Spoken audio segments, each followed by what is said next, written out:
নমস্কার, নিউজ নায়ের পর্দায় আপনাদের সকলকে স্বাগত। আমি সুমি রয়েছে আপনাদের সাথে। চলে যাব বিস্তারিত খবরে। কর্মচারীদের জন্য অতিরিক্ত ৩% মহার্ঘ ভাতার ঘোষণা দিলেন মুখ্যমন্ত্রী ডক্টর মানিক সাহা। একই সাথে পেনশনারদেরও ৩% মহার্ঘ রিলিফের ঘোষণা দেন মুখ্যমন্ত্রী ডক্টর মানিক সাহা। শুক্রবার বিধানসভার বাজেট অধিবেশনে এই ঘোষণা দেন মুখ্যমন্ত্রী ডক্টর মানিক সাহা। ১ এপ্রিল থেকে কার্যকর হবে সিদ্ধান্ত বলে জানিয়েছেন মুখ্যমন্ত্রী ডক্টর মানিক সাহা। অতিরিক্ত এই ৩% মহার্ঘ ভাতা বৃদ্ধির কারণে কর্মচারীদের মহার্ঘ ভাতার মোট পরিসংখ্যান দাঁড়াল ৩৩%। দিতে চাই এখানে আজকে এই বাজেট অধিবেশনে। এতক্ষণ তো আমরা শুনলাম আমাদের মাননীয় অর্থমন্ত্রী বিশদভাবে এখানে বাজেট পেশ করেছেন।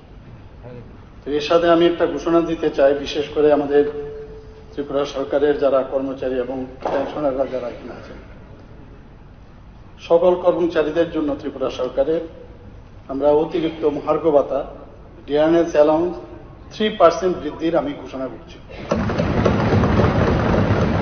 পাশাপাশি যারা পেনশনার যারা রয়েছেন তাদেরকেও আমি 3% ডিয়ারনেস রিলিফ সেটাও ঘোষণা করছি। তাতে করে বর্তমানে আমাদের 30% থেকে বৃদ্ধি পেয়ে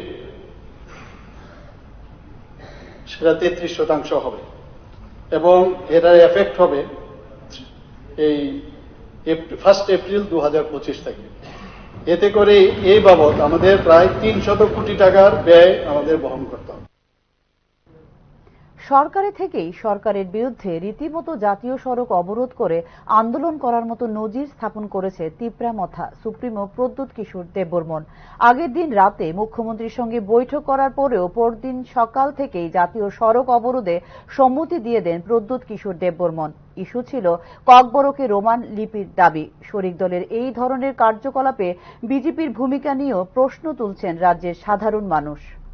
মাঝখানে কয়েক বছর চুপ থাকার পর এবার ফের ভাষা আন্দোলন। অবশ্য ভোট ঘনিয়ে এলে কখনো গ্রেটার তিপ্রাল্যান্ড, কখনো তিপ্রাসাদের সাংবিধানিক অধিকার প্রদান, আবার কখনো মনে পড়ে রোমান হরফে ককবরক ভাষার কথা।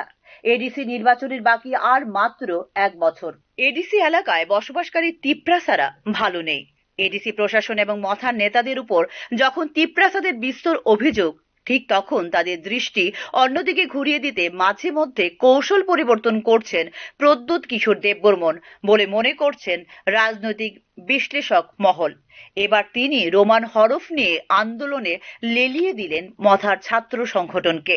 যদিও এই বিষয়ে ইঙ্গিত আগেই দিয়েছিলেন প্রদ্যুৎ কিশোর দেববর্মন। স্কুলে তিপ্রাসা ছাত্রছাত্রীরা বাংলা হরফে ককবরক ভাষা বুঝতে পারছে না। শিক্ষকদের বাংলা হরফে ককবরক ভাষার পরীক্ষার্থীদের বুঝিয়ে দেওয়ার কথা ছিল। অনেক বিদ্যালয়ের শিক্ষকরা তিপ্রাসা ছাত্রছাত্রীদের বুঝিয়ে দিচ্ছে, কিন্তু কিছু কিছু বিদ্যালয় সেটা করছে না। ককবরক ভাষায় রোমান লিপির দাবিতে তাই জাতীয় সড়ক সহ রাজ্যের বিভিন্ন সড়ক অবরোধ করা হয়েছে বলে শুক্রবার জানিয়েছেন তিপ্রামথার ছাত্র সংগঠন TSF। সেটা হোক এবং ওরা রোমান স্ক্রিপ্টের জন্য ওরা তৈরি হয়ে এসেছিল, কিন্তু দেখা যাচ্ছে যে সরকার এবং TBSC বোর্ড এবং CBSE বোর্ড ওরা ছাত্রদেরকে একটা স্ক্রিপ্ট ইম্পোজ করে দিয়ে ওদের কেরিয়ারের সাথে ওদের ফিউচারের সাথে ওরা খেলছে। তাই আমরা TSF আজকে ইনডিউশনের জন্য একটা বন্ধ ডাক দিয়েছি। কারণ যে সময় ফান্ডামেন্টাল রাইট ব্রেক করা হয়, আমাদের অধিকারকে যখন আমাদের কাছে কেড়ে নেওয়া হয়, তখন আমরা এই স্ট্রাইকের অপশনটা আমাদের চুজ করে নিতে পারি। শুক্রবার থেকে শুরু হয়েছে বাজেট অধিবেশন। আর এই বাজেট অধিবেশনকে কেন্দ্র করে শুক্রবার সন্ধ্যায় মুখ্যমন্ত্রী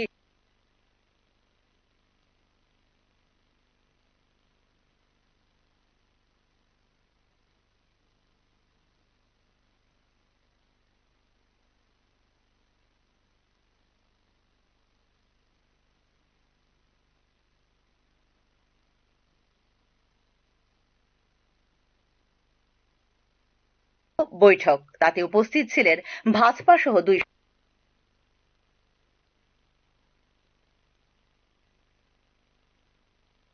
মথা সুপ্রিমো প্রদ্যুৎ কিশোর মানিক্য দেববর্মা। হয় এবারের কি এবং কিভাবে জবাব দেওয়া হবে বিরোধীদেরকে। যে কোনো বিধানসভা অধিবেশনের আগে হয় বিশদে। ফলে তিপ্রা সংগঠন দাবি অর্থাৎ রোমান হরফে ককবরক ভাষার সিদ্ধান্ত নেওয়াটা উঠে আসে আলোচনায়। অথচ এই স্পর্শকাতর রোমান হরফের দাবি তুলে টিএসএফ নামে যে ছাত্র সংগঠন অনির্দিষ্টকালের জন্য জাতীয় সড়ক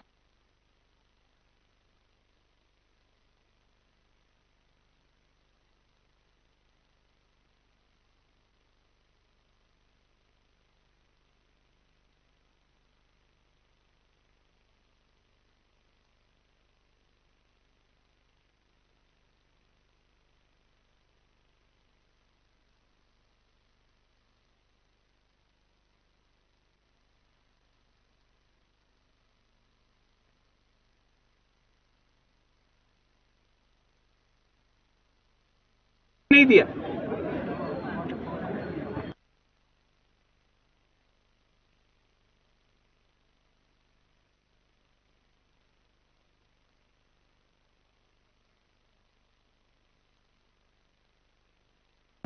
लोग बच्चे को पास तो कराओ।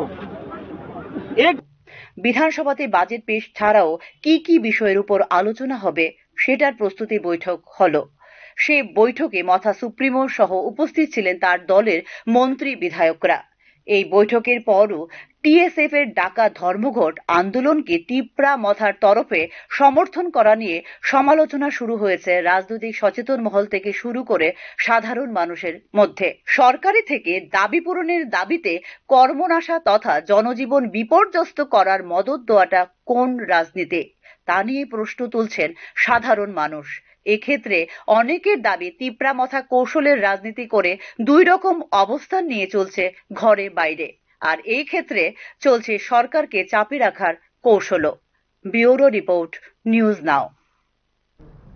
শুক্রবার বিধানসভা অধিবেশনে যাওয়ার পথে বিধায়ক সুদীপ রায় বর্মনকে আটক করে সড়ক অবরোধকারী টিএসএফ কর্মীরা। সেখানে রোমান হরফে ককবরক চালু করার পক্ষে নিজের অভিমত ব্যক্ত করেন কংগ্রেস বিধায়ক সুদীপ রায় বর্মন। বামফ্রন্ট সরকার এই দাবিকে পাত্তা দেয়নি। বর্তমান সরকারও এই ব্যাপারে কোনো রকম পদক্ষেপ গ্রহণ করছে না বলে প্রতিক্রিয়া ব্যক্ত করেন Sudip Roy Barman.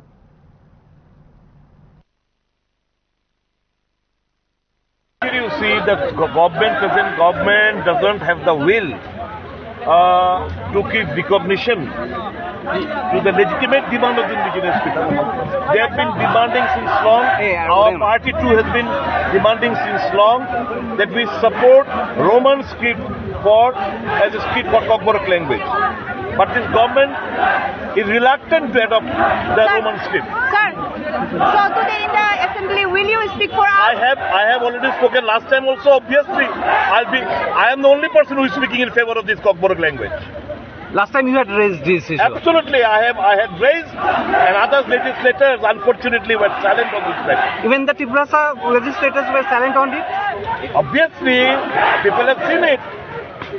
I am the lone MLA of the Congress party, and our party has been voicing this demand, and we completely support this demand. It is a sentiment of the indigenous people, and it's not only sentiment, it has got a legitimate viewpoint also, like pronunciation, scientific pronunciation, and earlier two language commission, Bhasha commission, had proposed that Roman script be adopted for Kokborok language. এখনকার মতো সংবাদ এই পর্যন্তই। পরবর্তী সংবাদ দেখতে চোখ রাখুন নিউজ নাও এর পর্দায়। নমস্কার।